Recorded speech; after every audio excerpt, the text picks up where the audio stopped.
కోసం మా అమరావతి గళం ఛానల్ని సబ్స్క్రైబ్ చేసుకుని బెల్ ఐకాన్ నొక్కండి.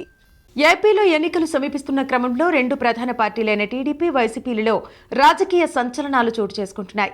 టీడీపీ విషయానికొస్తే విజయవాడ ఎంపీ టీడీపీ నాయకుడు కేశినేని శ్రీనివాస్ కేర్ ఆఫ్ నాని వైసీపీలో చేరేందుకు సన్నాహాలు చేసుకుంటున్నారు. వారం 10 రోజుల్లో ఆయన వైసీపీ కండువా కప్పుకోవడం ఖాయంగా కనిపిస్తోంది. విజయవాడ పార్లమెంటు స్థానం నుంచే ఆయన వైసీపీ అభ్యర్థిగా బరిలోకి దిగే అవకాశాలు కనిపిస్తున్నాయి. 2024లో తాను పోటీ చేయబోనని నాని పలుమార్లు టీడీపీ అధినేత చంద్రబాబుకి స్పష్టం చేశారు.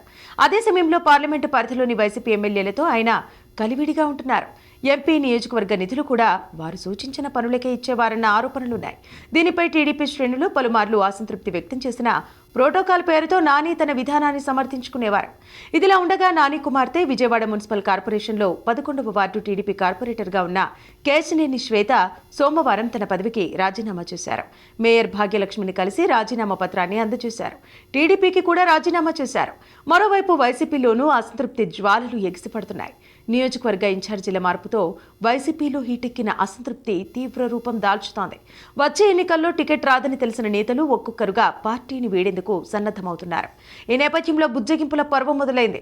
పార్టీ తీరుపై తీవ్ర అసంతృప్తితో ఉన్న పెనమలూరు ఎమ్మెల్యే కొలుసు పార్థ సారథిని సీఎం జగన్ నిన్న తన కార్యాలయానికి పిలిపించి 20 నిమిషాలకు పైగా మాట్లాడారు. పార్టీని వీడొద్దని, సముచిత స్థానం కల్పిస్తామని హామీ ఇచ్చినట్టు తెలుస్తోంది. అయినప్పటికీ ఆయన ముభావంగానే ఉన్నట్టు సమాచారం. వైసీపీ సాధికార బస్సు యాత్రలో పార్థసారథి ఇటీవల అందరి ముందు తన అసంతృప్తిని వెళ్లగక్కారు. జగన్ తనను గుర్తించకపోయినా పెనమలూరు ప్రజలు మాత్రం తనకు ఎప్పుడూ మద్దతుగానే ఉన్నారని పేర్కొన్నారు. ఆయన చేసిన ఈ వ్యాఖ్యలు పలు ఊహాగానాలకు కారణమయ్యాయి. ఆయన పార్టీని వీడబోతున్నారంటూ ప్రచారం మొదలైంది.